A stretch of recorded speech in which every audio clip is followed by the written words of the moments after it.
Greetings, weary travelers. Come, warm yourself by the fire, and let us regale you with mighty tales, tales of adventure, tales of heroism, and Tales of Tamriel. I'm your host Arkhaniir, and we are back with a new episode of Tanks on the Loose with Lotus of Doom. How's it going, Lotus? It's going well. A little different time than our usual, so It is. whatever. A little improv, but we won't miss another week doing it this way, so that's always good. Yeah. So, as you may have noticed, the rest of our hosts are not available. So I'm gonna give a little bit of info about that. So Promethean is sick and he lost his voice at the moment, so he obviously cannot host a show which requires a lot of that voice. Yeah. And last night it was Theis's birthday, so Ag was with Theis and celebrating the birthday, and I was pretty much sleeping and did not really wake up. So we ended up not having a show. And Lotus thankfully said, okay, yeah, we can record tomorrow. So here we are recording on Saturday night around, I guess right now 11 p.m. Eastern? Yeah, 11:10 here. So, yeah, a little bit of a time change for our live listeners, but we didn't want to skip an entire show, and Lotus agreed to staying up late. So It's the least I can do since you're usually the wee hours person in the group. Yeah, I mean, honestly, the last couple days. So the reason I slept in last night is that I've been having consistent migraines over the weekends. I am completely fine during the week where I work, like at the office or anything. I'm absolutely fine.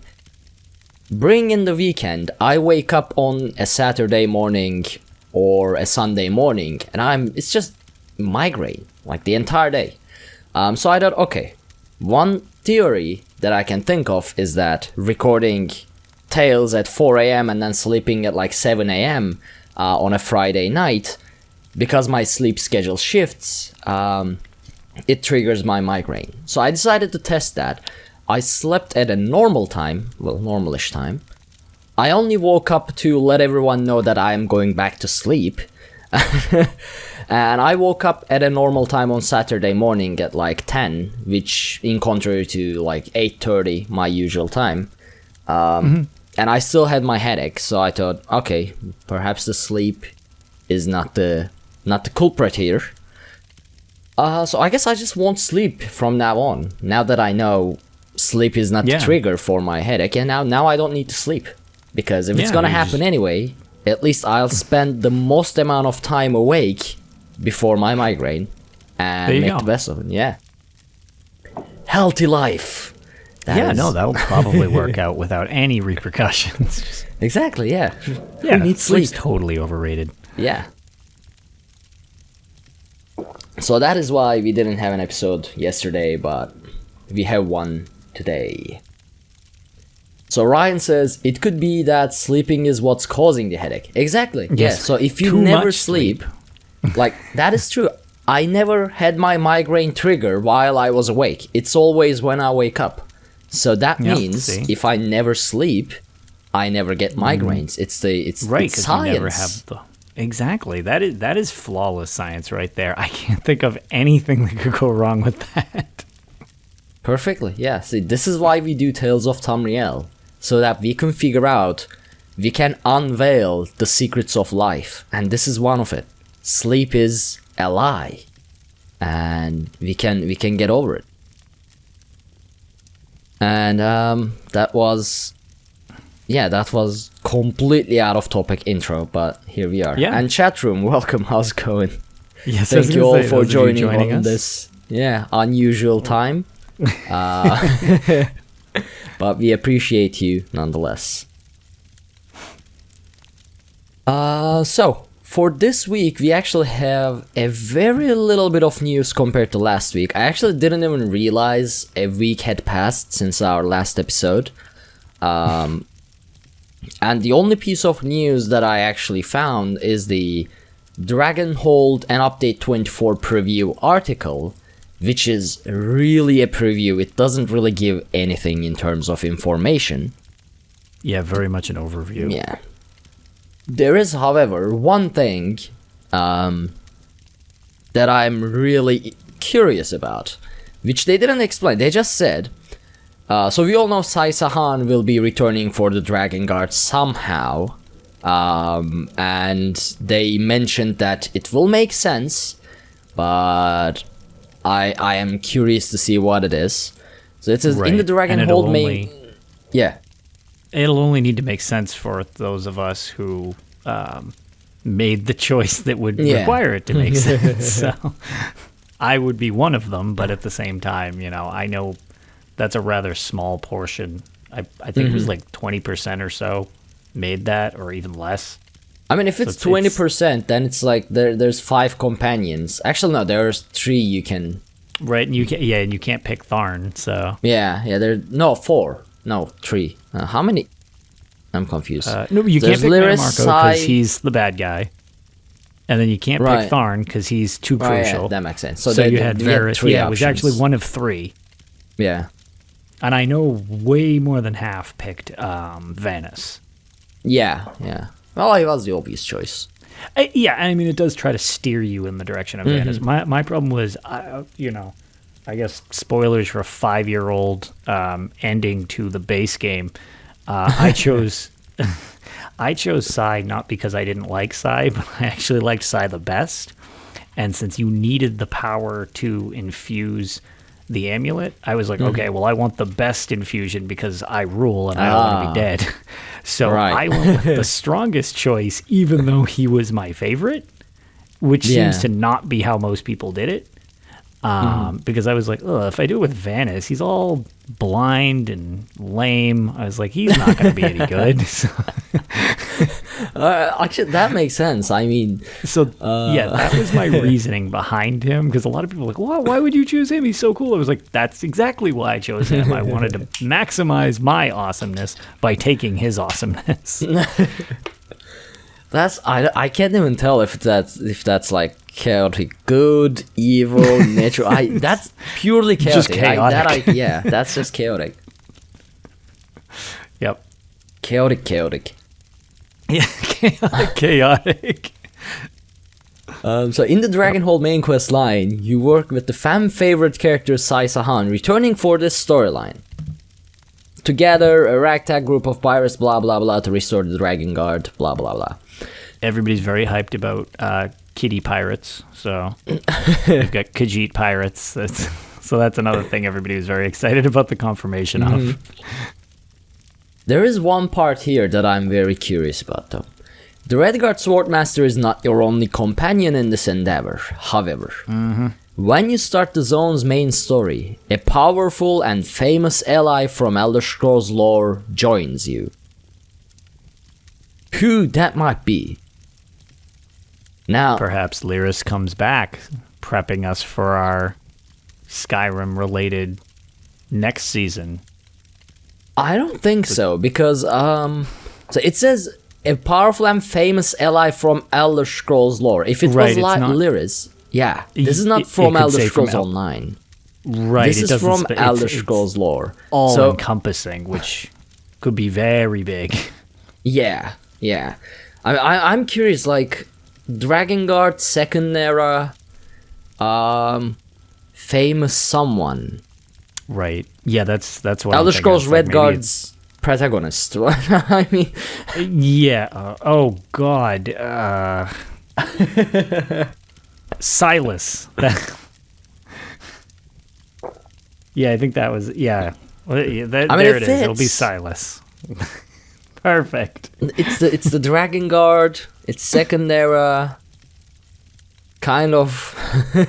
Yeah, I don't know. I think you're right, though. I think it does expand more than just in-game. They're probably going to pull someone from the lore side of things. It's like, oh, you've heard about so-and-so. Well, here's the first time you get to meet said person, whoever that may be.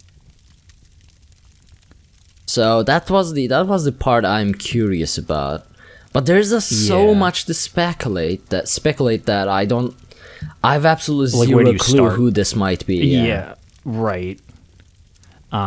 The only real thing that I wanted to note about the update 24, well, the whole Dragonhold update 24 thingy, I'll be curious to see more, and I'm glad to see the updates are coming out, the Twitch drops, things are hitting, blah blah blah, all good stuff.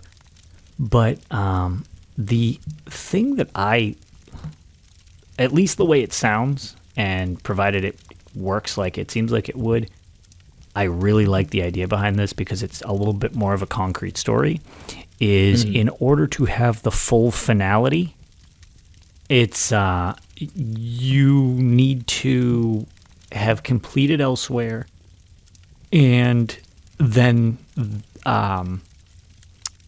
Dragonhold, and then combined, it unlocks the final part of the story to end the season. Like, you can't just jump into Dragonhold without have completing Elsewhere, from the way this sounds.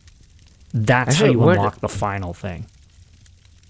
I didn't read the entire thing because I just woke up. But, yeah. So basically, from what it seems like, it's got a concrete, like, point A to point B, which they've really tried to not do. It seems like it's like, oh, you can play them in any order.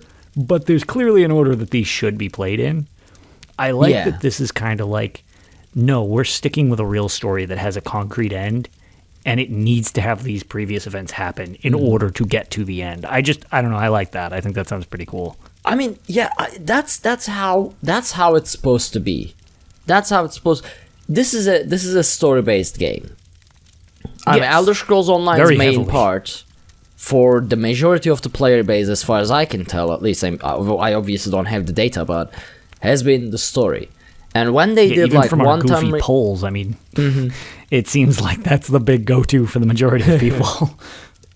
And when they did like One Tamriel, whatever, everyone scales everything, there are no levels anymore, it got all jumbled together. I mean, Zone Story does kind of help with that issue, but still not really, because it will still give you the main story of whatever zone you're in. So I still have to explain to any new players, either friends or like on the internet, that okay, it will drop you in the latest chapter. Do not start the quest there. Teleport to Bleakrock, start from Bleakrock, and then go to Stonefalls, go to Deshan, go to the Arkhaniir muddy where place. The game leads you. Yeah, it's so I'm glad if they're actually making it like a full block like that. Like, you can't play Dragonhold before Elsewhere, whatever. I'll be okay. Like, that'll be good. But but they can't do that because they can't lock a DLC behind the chapter. Well, no, what I think it is you can do Dragonhold like itself, but once you complete both, you unlock a separate quest line to end the season as a complete season. Right. Yeah. Oh, okay. Okay, I like that. So you still have access, which I'm fine with. That's, hey, you do you, people, however you want to play, that's fine. But I like there's a thing that it's like, to get this extra thing, you need to have done these other things. So it's like you can still go there, but it's like until you fully complete the season, you don't get this final closing point, which I actually just think is cool because they can give it a more definitive end and really get rid of any ambiguity going into it. Oh, yeah, so it says, to unlock the Season of the Dragon finale quests, you must complete both the Elsewhere and Dragonhold main story quest lines. Yeah, nice. Yeah. So, like, that's fine. Have lots of side quests. If people want to goof around with that, that's totally fine. Like, whatever. But it's like, if they want something to have like that, it's like, I actually really like that. Because it's like, oh, cool, that gives it direction. And they can be a little more focused with the story, since there won't be any... They won't need to leave an option for some... Well, what if they didn't do that? Well, they can't what if they didn't do that. Like, so... Yeah, I'm a fan of that personally. At least the way it sounds. I like that. I like this. The update 24 will also have the some of the base game improvements and performance improvements that we've been talking about, and that includes the complete redesign of the looking for group system. I'm very scared. I'm terrified. Look, it can borderline not be worse. So, I mean, it look at can it that be way. worse. No, I mean, it could literally just not work. I mean, yeah. yeah. Like, not under load. It's annoyances, but I mean, it does function. As much crap as it does get, and it's not great. I mean, it has a ton of issues, especially when the servers get slammed. Yeah. But I mean, it does still get you your groups. You know what I mean? Yeah. Like, it's not... Yeah. It could literally just explode, so that could be worse. So, well, that is going to happen, and I suppose we'll see. Yep. Now, another thing I'm curious about is, so we had a year-long adventure, year-long storyline, and that was a first in ESO's history. I mean, they did tie up all the DLCs and chapters together somehow, but it was never a single block of storyline like the Season of the Dragon. Now, what I'm curious is, will they continue doing that? Like, next year, Season of Skyrim, obviously. I've heard rumor that I don't know where I heard this, so maybe I don't know. I can't give a source for why I know this or don't know this, but why I believe I've heard that since this model worked pretty well, as far as I understand, I think they're going to do it again going forward. But I don't know where I heard that from. So either I just completely made that up in like some type of weird sleep-induced hallucination, or I heard that somewhere, and going forward, I think they might be doing another year of it. I don't take that for what it is. You just wake up in the middle of night. Oh, a year's story. Like, oh my god, the Season of Skyrim. Yes, it's happening. I just talked to Rich. He confirmed it. As everyone at ZOS is like, what? That's not even remotely what we have planned. I mean, that would be very in line with all of our theories here at Tales of Tamriel. It would be. In the last year and a half, nothing we said came to be. That's true. So, remember our two-person theory crafting of what the Wrathstone was at the start of the year, and we got into the Eternal Masters and stuff. Yeah, we weren't on point. We were real off. How did we even get to it Masters from Rats? I don't even know. I feel like Casual Ranger mentioned the Battle Spire as a training ground, and I think we really derailed into like, oh well, what planes of Oblivion could they get a dragon from that might lead to a dragon break, and somehow we ended up at the Eternal Masters. Oh, we also had the decayed dragon from Soulcairn. Yes, and Eternal Masters like, from the Soulcairn. So yeah. So yeah, totally reasonable line of thought. You're completely wrong. Yeah, no, not even close. So don't quote us on anything we say. Unless we were right, and then quote us everywhere. Exactly. Yeah. Like that. Then you go on Twitter like. I heard it first on Tales of Tamriel. They knew it was going to happen. They definitely have ties with ZeniMax Online. But most of the time, basically, treat us like... just sweep most of our speculations under the rug where they belong. So, Dragonhold will be on PTS or this Monday, actually, September 16th. I kind of want to get into it and finish it early. But at the same time, PTS is another massive download. So I don't know. Oh yeah, I can only imagine. Isn't it almost the equivalent of the game itself? Yeah, it is. I think it is. Yeah. It's basically its entire individual client because it has to be different from the game, I guess. Which makes sense. Yeah, because... Yep. No, totally. But yeah. Also, we've been talking about this for years, but there's no real incentive to go on to PTS to test something, especially for story DLCs. Especially for story DLC, and to be fair, either because you want to be bleeding edge, I go straight in and I know exactly what's going on, or you're a content creator. Like, those are the reasons you play PTS. I mean, other than you play PTS because it's supposed to help streamline the game. I mean, I don't even have the option anyways because I play on console, so you know, that's not a thing I would have an option of anyways. But just personally, that does not sound appealing to me to play something and it's like, okay, well, none of this is. You can just mess around with stuff, but none of this actually counts. And I'm just like, I don't think I would do that even if I had the option personally. Yeah, it is and very I definitely fun wouldn't to do the run. story because I wouldn't want to ruin it. Yeah, it is very fun to run new dungeons on PTS though, because they That are I can usually totally understand. Yeah, not nerfed, messed up. Yep. No one knows what's going on. So pure blind run in an absolutely brutal dungeon because they usually you get don't even nerfed know by that- the time they hit live. Right, you don't even theoretically. It's like, oh, this is too hard because, in theory, it could be impossible, and just it didn't get caught or something Yeah, like that. yeah. Like there is that potential. I mean, one of my favorite runs is still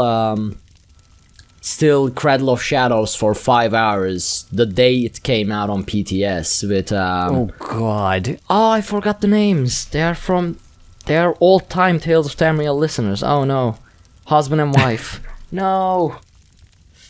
I have the videos. Jamestones? Like, no. I was This gonna say, I is feel is like pre me being a I feel like host this is era. real old, yeah. Real old. The first time Cradle of Shadows came out, when was it? It was 2-3 years ago. Cradle of Shadow. Good lord! I want to say that was- Nerdman and his wife, but Oh wow! Okay. I can't. I That's have a the name. video. I'll have to check it out. I Yep. have the video. It's still one of my compilations, but it was painful. It was absolute pain, but it was fun. Yeah. When that dungeon first launched, that dungeon was savage. So I can't imagine it yeah. unedited. Like, it's just like raw. Like, all right, here's the first try of this. It's like, woof. That is going to be a rough first pass. Good times, good times. Yep. So that is pretty much the end of the news we have. That's about it. Which brings Yeah, I think us that's to Pretty much it. our tales. Now, I'm pretty sure you have more tales than I do, so I'm gonna start first. Perfect. So what I did is, I went ahead and I bought the Linchal Grand Manor, finally, after Yep. 2 years of not being able to. And I'm starting to think maybe I shouldn't have done that. Because I can't decorate it. I just can't think of, like, I think I went in over my head. It's too extreme. Too endgame housing. Yeah, I mean, see, I have the old Mistral Manor, which is not that big. I and just bought that one, actually. Yeah, it's beautiful. It's beautiful as a meat hall. It's super. Yes, that's exactly it. It's super cool. It's got an awesome location in the Rift. It looks awesome. But I mean, it's a large house. Like it's not that big. And like it's Nordic as well, so you can decorate it as rustic and unorganized as you want, and it'll work.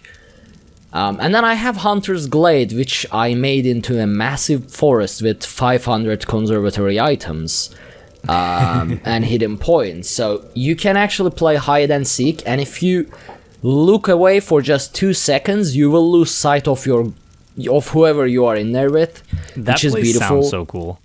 Dude, I spent a long time separately and specifically hand placing trees and bushes so that whichever direction you are looking at from whatever position, your line of sight is always blocked. That took time, but now I would imagine. Now you can see more than a certain distance from wherever you are. So let's say we are in there running together and I just take a sharp right turn. That's it, I'm gone. I can be behind you, I can be at the other end of the map. You won't see me. The bushes are dense enough to block the name tags. So That's very cool. I did my best to make sure that you can actually get lost in there and actually lose people there. and it worked out. So that is, but again, that was like crafty, you know, that wasn't decorating, that was more just trial error. Actually, yeah, that and kind of like engineering design more than anything else. But now with Mistvale, now with Lynchall Grand Manor, I want to decorate it in like, I mean, it's a Lebanese royalty house. It's overlooking Gold Coast. It's a palace of white marbles and stones. It's a place of beauty. It's like at the top of Imperial Lebanese aristocracy, right? So I kind of want to give that in decoration, like a nice garden, you know, a proper noble-like interiors. And I'm like, how do I do that? So far, I have absolutely zero clues. I can make that place look like a completely abandoned, war-ridden castle, but I can't think of any ways to actually properly decorate it in a way that it's like, okay, an imperial noble is living here kind of feeling. Right. Also, imperial furniture apparently is crown only, as I have figured out after purchasing. I did not know until you pointed that out. I did not either, because I keep seeing in the stores imperial bookcase. So the imperial bookshelf, for whatever reason, is not bind on pickup, and people are selling it, and it's pretty cheap. That's the only imperial furnishing item that you can sell. Everything else is from the crown store shop in the housing.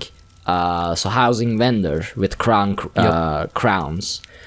Or as a lot of people pointed out, with the event tickets from the event vendor, but like there's a very small selection, and you need a lot of those. Need a ton. Mm-hmm. And that place is massive, so yeah. 10 or 12 event tickets isn't gonna get you that far. Yeah, and it only has like nightstand, like bed, nightstand, divider. I mean, what about chairs? What about tables? Right. Apparently Breton style is almost indistinguishable from Imperial, and I checked, and it is true. It's pretty much similar. The same thing. It's just that Imperial furnishing is dark brown, Breton is light brown, and because the entire house is white stone and white marbles, dark brown goes very nicely. It's a nice contrast. But when you put the light brown of Breton, it's like light on light. It's not quite the same. Yeah, so thus kind of upset me with a crown only house, limited time, which it was painful to pay for, but I did nonetheless because I really wanted that house. And then to realize that the furnishing I want to put in there is also crown only, it was like double kill. Kind of a double whammy there. Another thing is that I hate about that house. The front walls you can climb to because they put a door and it teleports you to the top of the towers, or rather, like tower-like structures on the walls. None of the rest of the walls are climbable. Even if you put a full platform up there, which I pretty much do with all my houses, there is a collider. There is an invisible wall just before you can get on top of the wall. So, like, just push the collider just a little bit outside and it would be fine. You could walk on the wall. But just before... So basically the top of the wall, even though there is like place for people to walk, at least it looks like, that there's an invisible wall there. And it doesn't make sense. Kind of a downer. Yeah. It doesn't make sense either. So it doesn't block anything. It doesn't keep you from doing anything that would break the game. It serves absolutely no purpose. It's just that they said, okay, we don't think people will come up here. Or, whoever placed those colliders didn't think that I could put planks all the way up there and maybe have a walk on the wall. So yeah, that's the another part I don't like about the house. Everything else is amazing. It's a beautiful place. It's a fantastic place. But couple annoyances around the situation. Yeah, kind of brought yeah. it down a bit. Yeah, that's too bad. So that was a bummer. I did Yeah. start doing Imperial City just to get those Imperial furnishings from the vendor. Yep. Only to realize that I forgot how to PvP. I get my yeah. People beat the heck out of me. I went in there with my pure tank, and that was good. 4 versus 1. I was able to stay alive, but that's it. Just stay alive.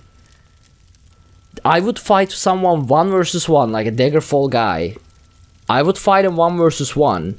None of us died because I can't put enough damage on him to kill him.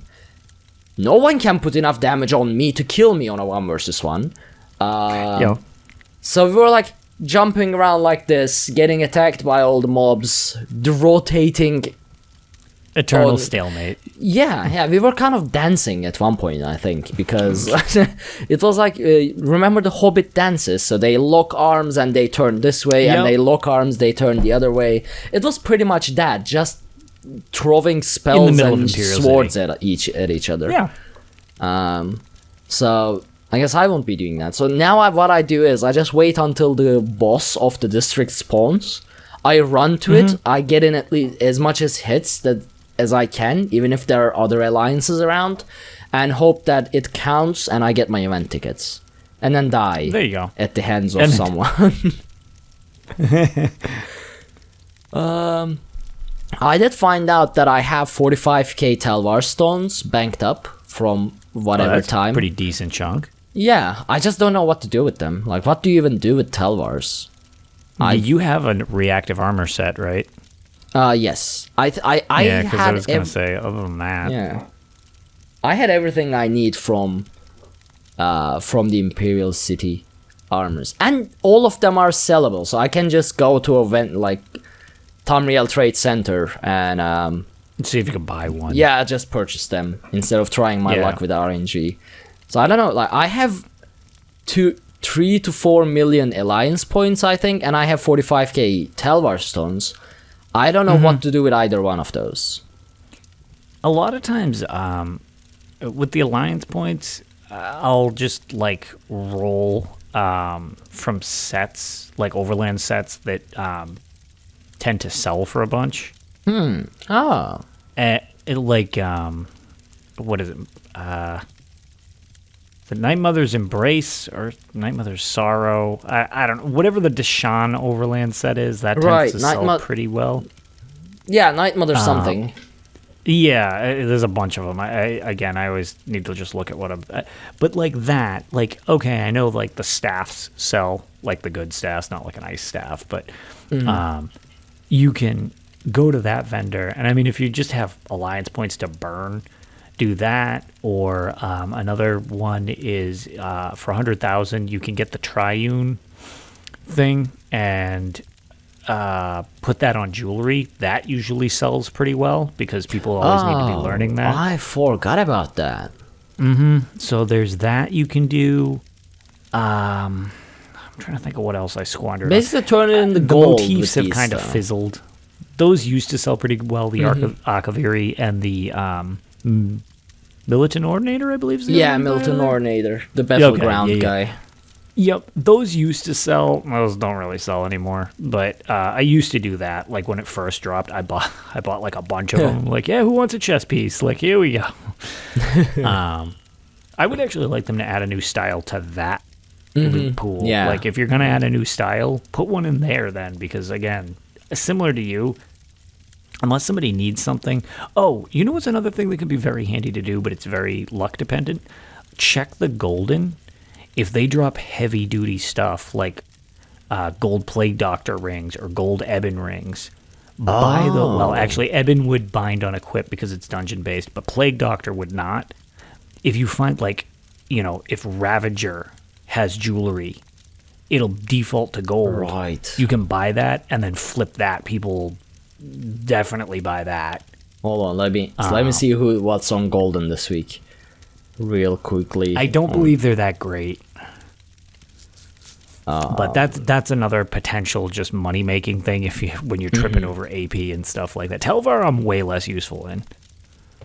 So I was holding on to what I have, the AP I have, so in hopes that they would add something new to the Alliance Point stores, and I would be like, yes, buy a bunch of them and sell them, but it never really happened.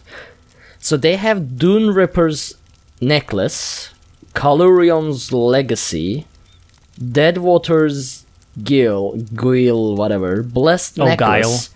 Yep. Oh, Blessed necklace. Meridia's Blessing, my favorite PvP set. It annoys everyone in 1 versus 1. It's one set that Gallisner and I never figured why it never got nerfed. That's the one with it like cranks your dodge percentage, yes? No, it basically every 10 seconds for 5 seconds it blinds someone and they miss everything for 5 seconds. Okay, yeah. It is annoying. So this is the reason Gallisner and I don't die in 1 versus 1 or 2 versus 1 because one person can't do anything. So I actually might grab that. I didn't realize that one was up. Oh, yeah, I might grab that because I don't have that set. I've got some of it, but I've never completed that set. And that sounded kind of fun to screw with, especially in like Battlegrounds. Thinking about it though, it's not worth having a gold necklace for. Oh yeah, because the bonuses of the set isn't anything. So it's a fixed stat. So 5 seconds of blindness to someone. So yeah, and you're just all it'll do is whatever you can buff the enchantment if it's gold. I mean, it'll get a little better of enchantment. That. But I mean, it's trivial. Purple to gold is pretty negligent. You're really just kind of like being min-maxy when you're doing gold jewelry. Purple is completely salvageable. Yeah, I mean, if Blessed Meridia is a fun set, but would I get it in gold? I don't think so. Sure. So what else did I do? I don't think I've done anything else. Our dungeon runs have been on a pause for the moment because our guild leader Ophelia Noir burned her GPU. She was waiting for a new one, so for a week we didn't do much. So yeah, the things have been like in a chain. So either I wasn't available, either they weren't available. So we are on a hiatus from our achievement runs. But once we get back on track, I believe I'll have the painful dungeon memories once again. Well, we've learned people don't like listening to us succeed. They like us to be tortured. So. Yeah. I know.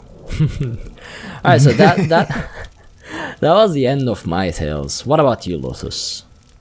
So piggybacking off the IC event, I'm actually doing this event just because, again, I kind of bring up the fact that I am fine with events, and I guess I don't get burnout because I am super ambivalent to the event itself. It's just, is this something that I would not mind doing anyways? Oh, if it is, then cool, I'll be doing it. If it's not, then I'm like, I just don't even pay attention to it. Mm-hmm. Messing around in IC is fine. I've been achievement hunting just some more. So I needed to kill the flag bosses. I don't really know what they're specifically called. Not the patrolling wars, but the guys down in the sewers. Yeah. Or banner boss, I think. The banner boss. So those guys count as well for the boss you can kill. I wanted to have, not that I think it's a great set, but I just wanted to complete the set. I wanted a set of Imperium just to have. I've been wanting to try that, never completed it. I have bunch of set pieces that doesn't come together. That's exactly what I've always had. So, you know what? It comes out of White Gold Tower. I might as well just burn White Gold Tower really fast, even if nobody I know is on. It's just like, give me some pugs. We'll just melt this thing. That's fine. And other than that, I've also been running whenever I have a team available. I've done a couple pugs. So I realized one achievement I don't have, which is very peculiar, is for the Imperial City Prison, which is a gruelingly long dungeon, and it's fine for challenge, I guess. I don't know. That dungeon seems to really be very difficult for at least one person in every group, because I don't have the no death in that dungeon for whatever reason. And I think I've run it 7 times since the event has started on Vet at this point. And every single time, someone always dies. Nice. Yeah, it's great. Never once has it been me, which further instates the fact that it's like, okay, yes, I'm a tank, that's fine. I really wish these were about me getting a no-death, because one of them, we were at the final boss, and we were about to kill it, and somebody just damaged. He doesn't go up to do that bomb strike, just walks into one of the portals. And I'm like, what are you doing? And just falls down, splat, just insta-give. I was like, God, no. Like, why? So, yeah, that's still a thing. Anybody on PS4 feels like doing that and not dying with me on a run, I'd appreciate it. Again, it's not the end of the world. I'll run it with people. One group, I don't know the people I was with. It was a pug.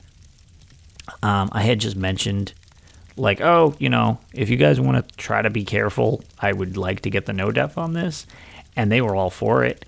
And we made a solid run, like right up till the final boss. And they got smoked on him. And it turned out 2 of them had never beaten the dungeon on Vet, period. Oh, wow. All right. And I'm like, oh, okay, that's fine. I was like, well, since we're here, we might as well get you the extra keys, because it was the day that it was the pledge. Mm-hmm. So we flipped on the book, and I showed, like, I gave them a run through on how it worked, and we totally beat it, and they apologized that they ruined my no death. I'm like, no. This one I'm totally fine with. You guys had no experience, like, running this on Vet. I'm glad you guys got your hard mode. Like, that's cool. Don't worry about it. But kudos for them, because they were actually very good. But I just kind of had cruddy luck completing that, I guess, on no death. But, you know, whatever. I'll do it at some point. I mean, they make these dungeons, one tiny little mistake and you are dead. So yes, and I don't have my old group of the 3 DPS and me that would go through things. That's why I was kind of surprised. I was like, I just don't think we ever ran this dungeon, because I was like, well, it seems weird that we just don't have this one. I was like, I feel like we just never ran this. One thing, though, that was kind of a neat achievement that we did during the event, there is an achievement for getting through that entire dungeon without ever being seen by a watcher. Wow, okay. Which I didn't have that. I was like, oh, let's do that. And we went through it, but it was kind of neat because you just have to sneak around a bit and stuff. So that was an interesting little challenge that I didn't fail at. That's something I'm not good at. Yeah, I'm usually not either. But I used invis pots, which make things slightly easier, because my sneaking abilities are terrible. But you can't walk right up to them. But as long as you're in the ballpark area, just don't kind of bump into them and you'll be all right. But yeah, so that's been my IC experience recently. I had that stream where we were just roaming around. We were farming the simulacrum. You dropped in, I was going to say, and got to experience that with my ridiculous PvP build that I'm pretty sure I've never been asked that many times what my build was on a single stream. And everyone was equally horrified that I was using Villadreth, Black Rose, and Viper's Sting, which, if you are a very old school ESO player, you remember when that was the meta. Yeah, like the first 3 months of ESO. Yes, somewhere around there. I think vet ranks were still a thing. It was when Imperial City first came out and Black Rose was first introduced as a set. I mean, I even used Black Rose in PvE. It was a solid PvE tanking set as well. It was just a really overpowered thing. Yeah, I mean, yeah. And that was the thing. People were joking. How is it still working, though? That was the thing. So many people were like, man, you're durable as hell, and you just got like a triple kill. And I was like, this is not a meta set. I grabbed something out of my box, and I was like, this is hilarious. I remember when this was a thing. And then it worked surprisingly well, which was pretty entertaining. But yeah, that was pretty much the extent of the IC for me. So the other thing that I've been doing since I have finished Shadow Key, as we discussed last time, so I don't really have a side game. Side note, I guess, I briefly had a side game. I went through and did all the new expansion that came to Blades, because the newest update fixed my massive frame rate problem that I had complained about.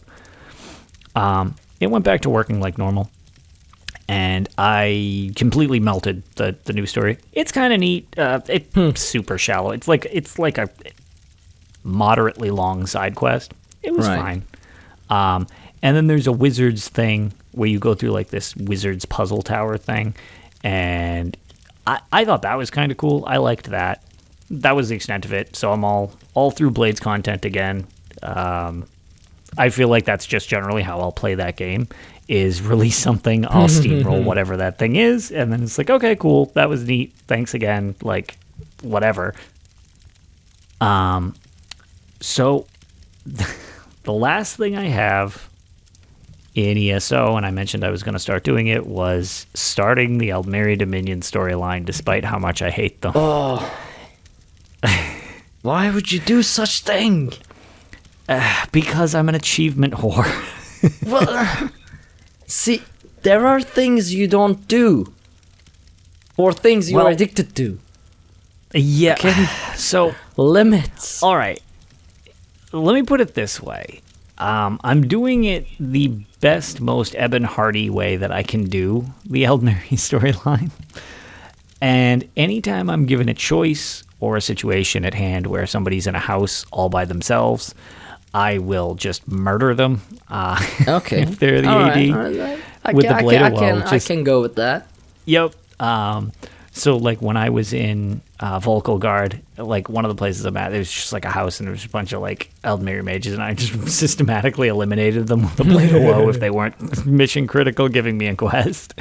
And every time, like I said, I get storyline stuff, I try to do it as best I can of how would this hurt the Aldmeri Dominion the most.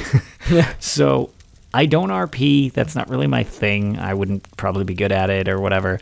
But I'm like, okay, here's my internal story for this.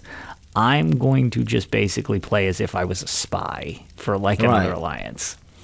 So that's what I've been doing. Unfortunately, it does still involve helping with this underground cult that is trying to basically get rid of Aren's claim to the throne since she showed back up. So by de facto, she kind of keeps thinking that I'm on her side, even though it's just like, well, it's incidental that I helped you in this situation. So I figure what I can do is I've been making notes of little quests just to make nods to along the way without totally just... I mean, there will be some spoilers in this for the Aldmeri Dominion storyline. So if that would bother you, I would skip ahead just a bit. I mean, Aldmeri Dominion storyline bothers me. Can I? Yeah, see, so you'll at least enjoy this because to start with, I killed one of their generals because that was actually a story option, which I was a big fan of. You have to go to the this reliquary vault thing.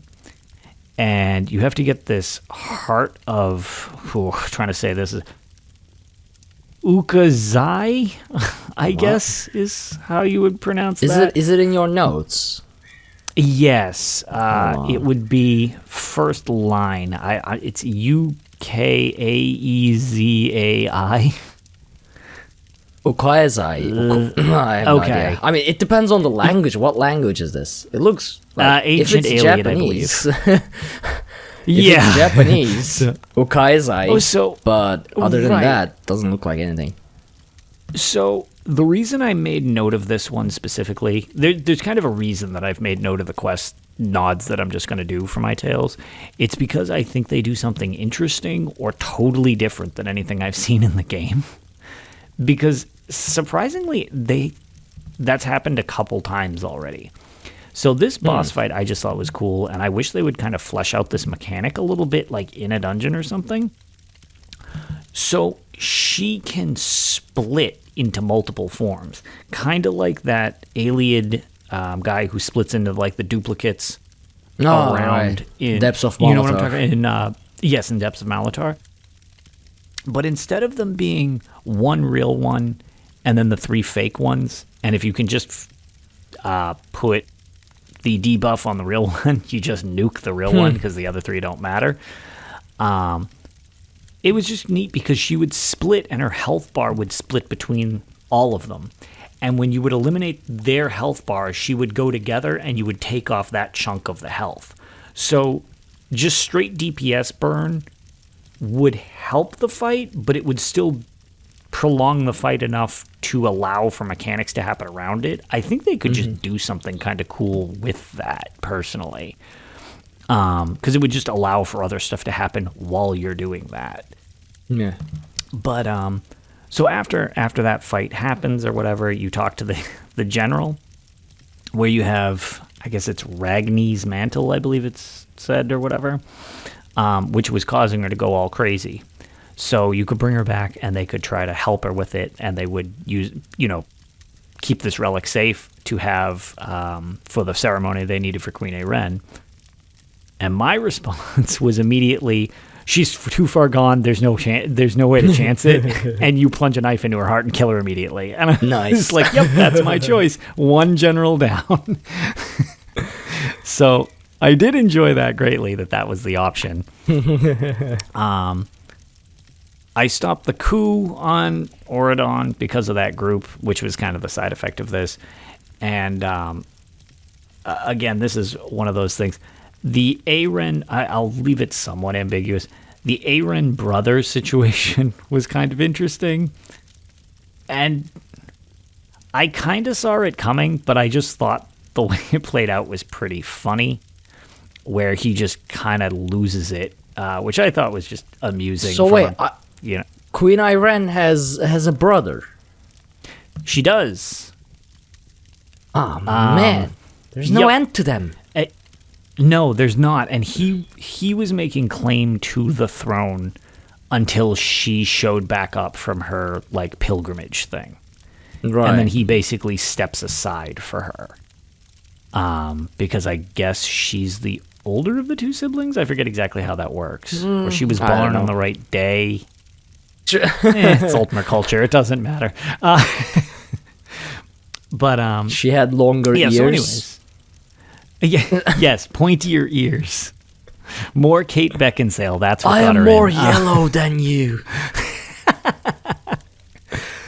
Freaking Altmers. So then, the area that I'm in now, which is kind of like, so I'm in Grotwood, and there's kind of 2 things. I'll start with the goofier one to start with. Everybody knows about the Razam Dar is probably the pinnacle of the Aldmeri Dominion all around. He has a thing where they give him an illusion spell to look like Queen Ayren. Ags talked about it a couple times where he makes the joke. He's like, oh, well, perhaps I should go into private to make sure that everything is exactly as it seems, which is very funny. But the unintentionally funny thing as well is Raz's voice becomes Kate Beckinsale because it's an illusion spell. Normally, I have no problem with Kate Beckinsale's performance. Her speaking in the third person as Razam Dar pretending to be herself is unbearable voice acting. It is so bad. She sounds like she's literally reading off a script. It's like, this one believes. I'm like, oh God, please stop. It's like, she had no direction. It was so bad. It was kind of funny because normally I'm like, oh, she's fine. Like she's totally perfectly fine in the role of Queen Ayren. Something about when she's Raz pretending to be Ayren, it's just awful. Maybe they wanted it to be awful. I'm almost wondering if they were. Right, because she even does the thing where she's like, this one thinks, oh, wait, I mean, I think, but it says it as flat as I just said it. And I'm like, it sounds like you're literally reading a script. So, it was just pretty funny to listen to. But yeah, so the only major thing that I wanted to bring up, because again, maybe Aramithius might know this, or one of our other lore compatriots, but there's a thing where you need to align the Forests of Grotwood with the Aldmeri Dominion, which is gross because you don't want that to happen. But you meet the Wilder King, which is basically the dude who controls the forest itself. He has a really cool mechanic, which, again, I've never seen at any other point in the game, where when there's debris and stuff destroyed, you can control the roots. So you trigger it, and you literally burrow underground and can, you're literally sub-level, and it's just like a little root pile that moves around. It's almost like when you become a skeever or something like that. Mm-hmm. It's like that, except you're a mesh of vines, and you can go around scenery blocks, which I was like, this seems really strange that they made this mechanic for just this one quest, and never again in the game is it addressed. They were probably so bored creating Aldmeri Dominion storyline, but they had to because they were getting paid. They were adding weird extra stuff just because. We've got to find some way. So, I don't know. I thought that was weird that mechanic has never been seen again. I'm like, this screams of being in a dungeon, with the with the Skeevaton one, or when you're in not March of Sacrifices, Moonhunter Keep, and the Spriggans can turn you into the Skeevers. It screams of something that should have been used again in a dungeon. It just hasn't. I've never seen this thing again. I mean, they probably forgot about the Aldmeri Dominion quest line as well, and everything they did there. So that's probably what it is. Yeah, which again, totally reasonable. But yeah, the Wilder King itself, you go find out about the Wilder King and what the deal is. Basically, you need to get a new Wilder King because the old Wilder King's old. And he's got some pretty cool storyline stuff. And you replace the Wilder King with a Wilder Queen, blah, blah, blah.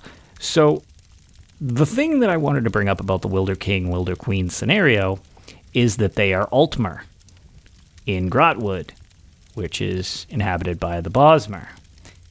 And apparently, the Wilder King and Wilder Queen are not chosen so much.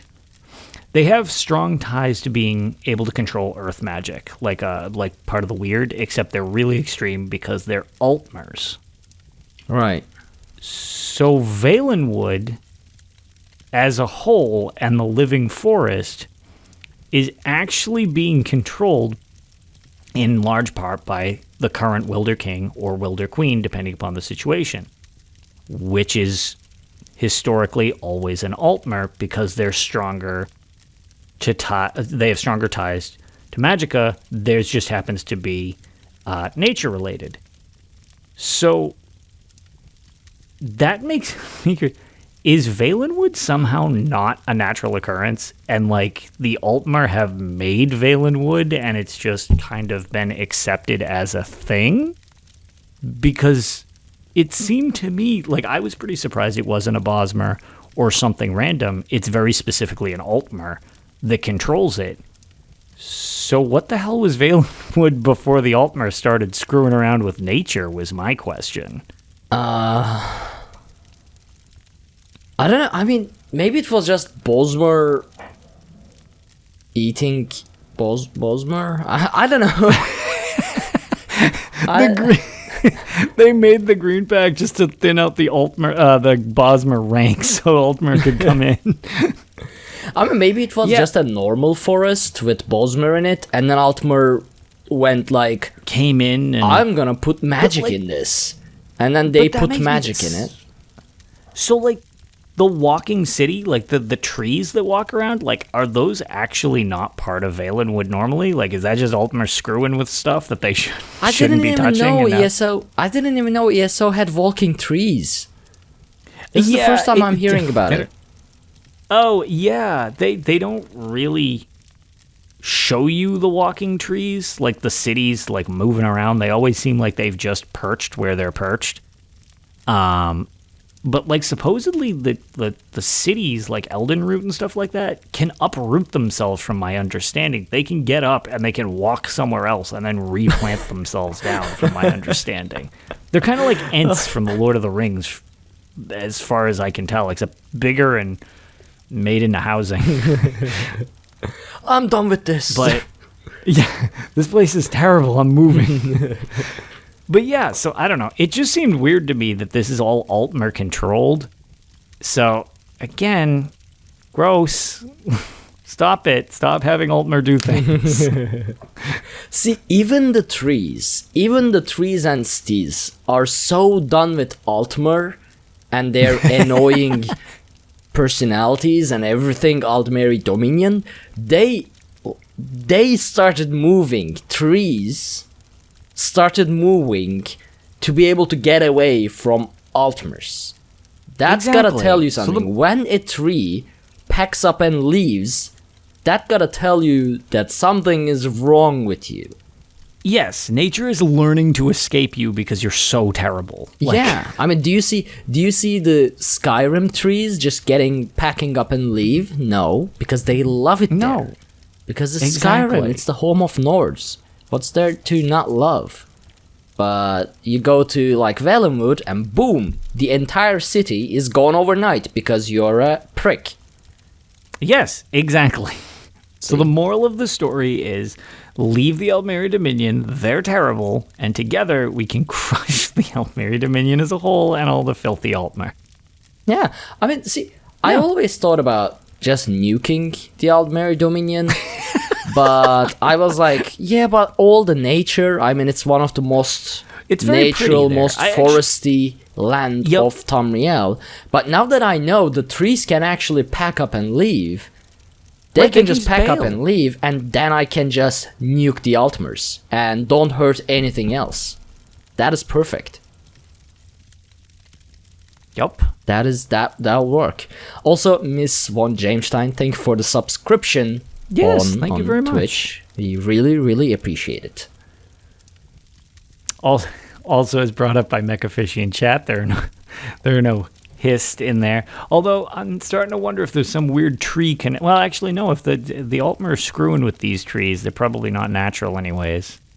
I don't know. I feel like there's more to this that I would love it if they talk about, but at the same time, it just makes me very curious. Like, I would love just more involvement like we recently got elsewhere. I would like more in Valenwood. Like, explain more about that area, because it's weird. I mean, again, let's find a way to annex it from the AD, but... Oh, no, don't say things like that. You'll jinx it, and by... What do we know? Next chapter is Valenwood. No. Oh, God. No, we don't we already had an AD We don't want... We don't want Valenwood. What if we're cleansing it of the AD, though? Yeah, but we had 2 AD ones. Back to back. True. So that means there is nothing stopping Zaz from doing a 3rd one. So we don't say things like we want to see more in Valenwood. We don't want to see more in Valenwood. We want to see less of Valenwood. We want to see Skyrim, Whiterun, Markarth, I do really want Markarth Winterhold, Dawnstar. That's fair. Solitude. There's so many good things in Skyrim.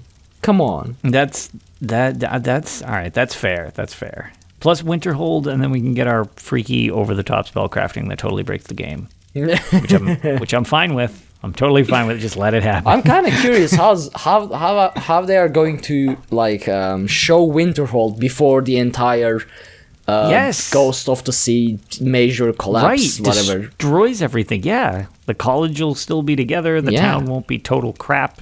And see, great. If they bring College of Winterhold, we'll probably see more of Shalador as well, which I'll be really happy about.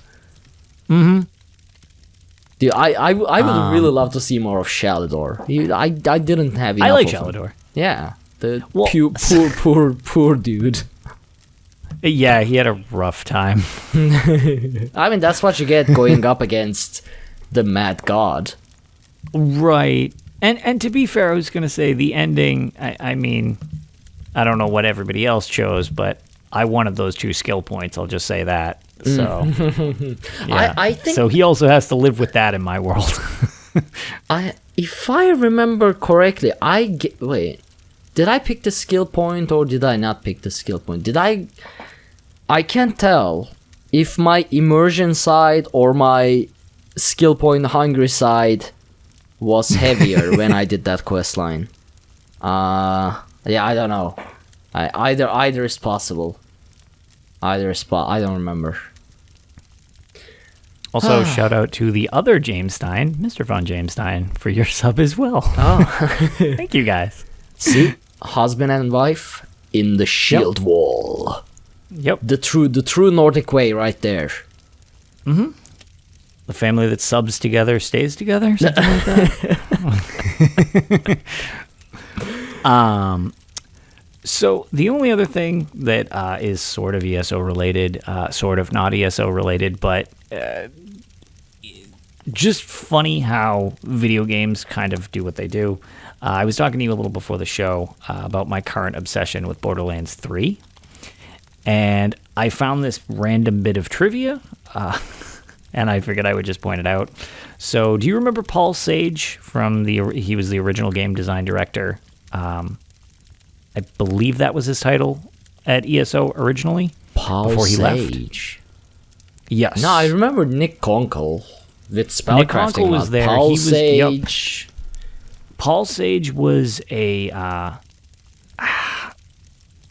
believe it was game design director. Creative director. Because the first picture of him that came up is with a Elder Scrolls Online background, Paul Sage, creative director. I don't remember him. It was way back. So again, this is a callback to people who's been around the ESO for a long time. So Paul Sage, apparently the creative director, is apparently also the creative director for Borderlands 3, which is really funny because there are a few things just that play in Borderlands 3 that I've been like, oh man, that's a really sweet feature. Like the way level scaling works together and the way loot's dropping together. It looked really, really familiar. And then I heard on another podcast, they were like, oh yeah, they're like, Paul Sage is the creative director on Borderlands 3. I was like, why does that name sound so familiar? And they're like, yeah, the last thing he did, he was like, I guess he was originally on Elder Scrolls Online. I was like, oh my God, that's why I recognize that. And the first thing that came up is Paul Sage, the Elder Scrolls Online creative director, decided to quit ZeniMax Studios to join Gearbox Software. Yeah, okay, so there you go.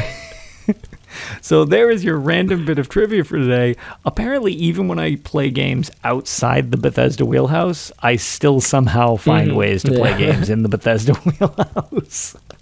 There is no escape once you go I'm Bethesda. Just the ultimate fanboy, so take everything I say with a grain of salt, I guess. Well, you can only sell your soul to Todd Howard once, and once you do, that's valid. There is no escape. Yep. Exactly. But that's Honestly, pretty much it for me. No memories of Paul Sage. How do I Paul not Sage? have absolutely no memories of Paul Sage? Although, I mean, the news is from 2015, so I guess he left very early on, before I got involved with the community and everything. Right, I think he was around in, like, literally development time. Yeah. Along with, like, Nick Conkle and... What was it? Was it Blackwell? I can't... Blackwell, maybe? Or I can't even remember some of the names from the people way back, because I was passingly interested. I was very... I don't play MMOs, so at the time I was like, I like Elder Scrolls. I don't know, I like co-op, multiplayer games. I was like, this could be okay. But the whole MMO thing was kind of like, I'm very wait and see with the game. And... playing that beta at my friends, I was like, oh boy, I don't know about this game. And then, it launched, and I was kind of like, okay, this is interesting. I'll probably grab this when it comes to console, to which I did, because one of my friends got it, and I tried her copy, and I was like, oh, okay, yeah, I'm totally in on this. Like, I'm good. But yeah, the preliminary stuff, I was like, I don't know if this is going to be for me. My... pre-launch knowledge isn't...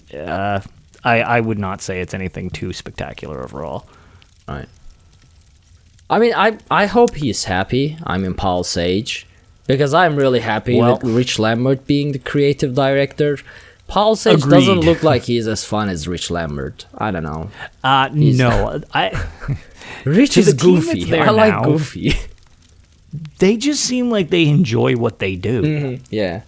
Which kind of like by default is just like, well, good. Because, again, one thing, what with all the crunch that, has been brought to light in the industry recently, I always was like, man, yeah, okay, they're major releases, like the main, in between individual Elder Scrolls games or individual Fallout games. It's like, okay, there's plenty of time, but those games are huge and there's like a ton of stuff to do.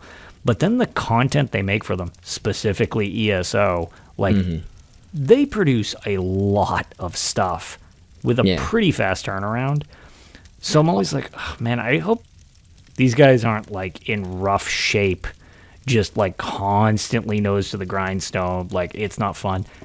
And like it seems like every time I've met them at events or anything, or you see them at events, they just look like they're having a ton of fun.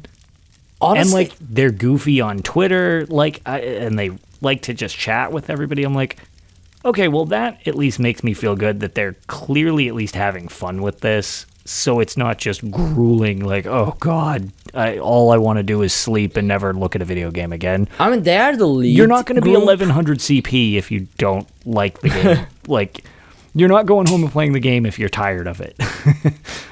See, here's the thing, though. They are the lead group, so if there's crunch time at ZOS, it is possible they won't be in it because they are more like the face and they have to be going to the events and things. I have yet to meet, at least on Twitter or in the community, anyone from the development team, like the hardcore, like the software developers. Or I even asked for this on Elder Scrolls Online Twitter, like, where are the developers? Where are the software people? I never got a reply. I actually am friends with a couple of them on Twitter. Okay. Who are they? A couple of the Reddit. I'll link you so that I was gonna say we can all be one big nerdy family online. But what I was saying is like there might be crunch. I mean, I don't think there's any game studio who's not crunching at any point. No, I mean. And the difference is, I mean, it doesn't need to be like beanbag chairs and everything. I mean, I run my own business, and it's like when I have work to do, I work until I'm done because I don't want to leave a job half finished. The problem is you can work hard, and then you stop for a little while, and you're good. You go back to maintaining a schedule, but like. Crunch is fine if it's quick to get something done, or if you're dedicated to something, you're excited about something. It's just when people are, it becomes like mandatory that they are like, no, this is your job. It's like, okay, that's when it's like, okay, no, that's unacceptable. See, it's having pretty much always time, like that, right? They never say that's like it's. The way it goes is they don't say like, okay, you have to overtime. They don't really say that. They're like, oh, this needs to be done. And then you're like, well, okay, then I guess I'm overtiming. Right. So that's the only thing. It's like, because I mean, ZOS seems like it's a lot better because I've never heard any complaints or anything about it. Unlike that's almost all of the game development studios out there, that at some point someone complained.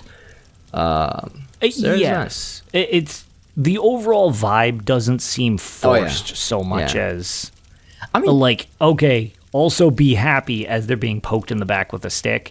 It definitely seems like it's generally like, okay, you want to grab some beers and chat about dungeons or whatever. It's like, okay, you guys seem to be at least having fun with this, even though this is also probably, yes, this takes attention. You might rather be doing something else, but, You're making the best I've of it at never work to an extent. Yeah, I've never met any other community where I can just curse at the dungeon lead guy and he replies with, "You suck, get good." I mean, what? Yeah, I know. It's just like, okay, that's valid criticism, but also just don't die in the future. How about you try that? It's just like, all right then.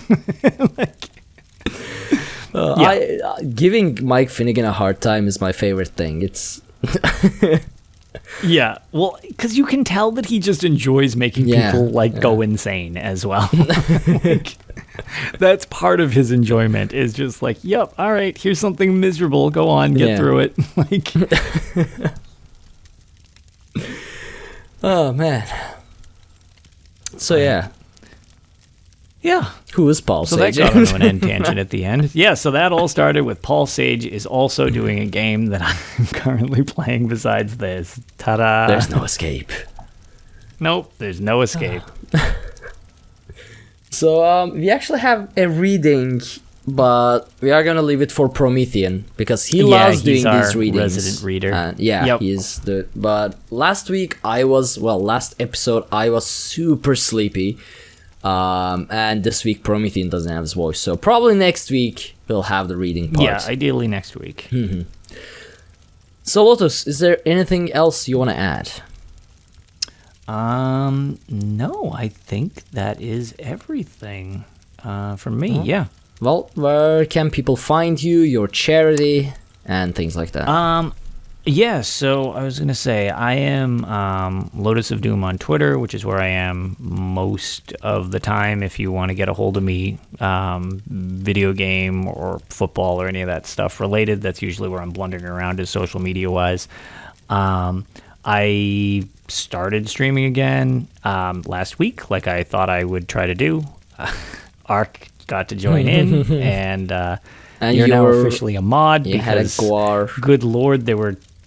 all of my links for some reason had decided to just crap themselves, so none of them were working, which was super irritating. But that stuff seemed to be fixed, thanks to you and a couple of my other buddies, Azure Fields and stuff like that. But yeah, I'm trying to consistently stream at least once a week just to get back in the flow of things and get any technical issues ironed out before the charity event, which will most likely still looking like mid to end November, unless something changes and I actually have a weekend where I can stay up for 24 hours straight. What do you call it? But yeah, I will be keeping everybody informed on my Extra Life plans as they get close. We are still doing a very good job, thanks to all of you, whether it's been streaming or you just go to my charity page. Or to be fair, there's lots of people doing Extra Life. You don't need to donate to me because it's not really like a me or nothing effort. Yeah. Anything that goes to that is great. It does not need to be my page. That's fine. But yeah, I was going to say, personally, I think I'm just shy of $400 raised out of my $1,000 goal for the year so far. And we haven't done the marathon, or I've barely streamed like all summer because I'm usually at the beach or just uncoordinated. But yeah, so as the fall hits, ideally I will be able to stream once a week because I kind of forgot. Well, I didn't really forget, but it reminded me of how much fun it is to actually stream when I get to chat with all you people on that thing. My streams are not huge, so I'm able to interact with a decent amount of you, which is kind of why I like doing it. Otherwise, I could just play video games and not pay attention to a chat. So like that's part of the fun of it, is being able to get to just chat with everybody. So but yeah, I will keep everybody informed as it gets closer to Charity Day. Several people asking in chat what it is. I'll type it in for you. Yep. And I was gonna say, ideally it'll be once a week. Most likely, my guess would be my Tuesdays generally aren't that long, so keep an eye out for me. I'll keep you informed, but most likely I'm gonna try to do Tuesdays each week. Just do a couple hour stream and ESO Borderlands, something goofy like that. All right. Well, you are typing your name in chat, right? The ID. Yep. All right. So you can find me anywhere that is Arkhaniir, ARKHANIIR. I'm on Twitch, twitch.tv/Arkhaniir, Twitter, twitter.com/Arkhaniir, email arkhaniir@gmail.com. And you can contact me through any of those channels. And you can follow everything we do over at dungeoncrawlernetwork.com. There you can find links to all of our social media, including Twitch, YouTube, Twitter, and Facebook, where you can contact us at real time. Well, probably not on YouTube, but anywhere else. Be sure to check out our Patreon at patreon.com/dungeoncrawlernetwork if you want to help support the show, and consider leaving us a 5-star review on iTunes, which helps greatly, even if you don't realize it. And it helps people know that we are a real podcast and we say real words. Thank you all so much for joining on this episode of Tales of Tamriel, and we will see you next time. Thanks, everybody.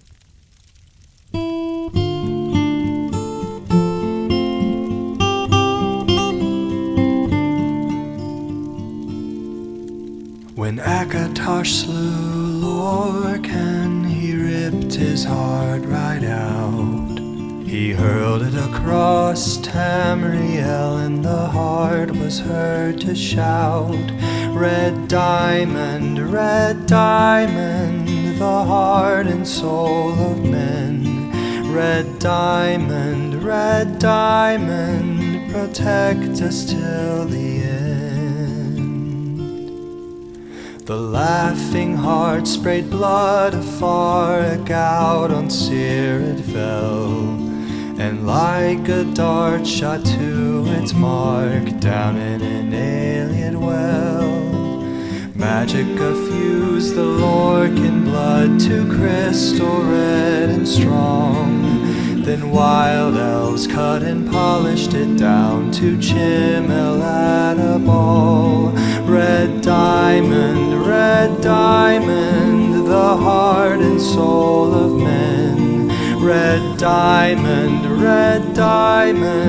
protect us till the end. When elves lost Nirn to men, Akatosh gave the stone to Saint Alesh in token of her right to sit the throne. Red diamond, the heart and soul of men. Red diamond, protect us till the end. Red diamond, protect us till the end.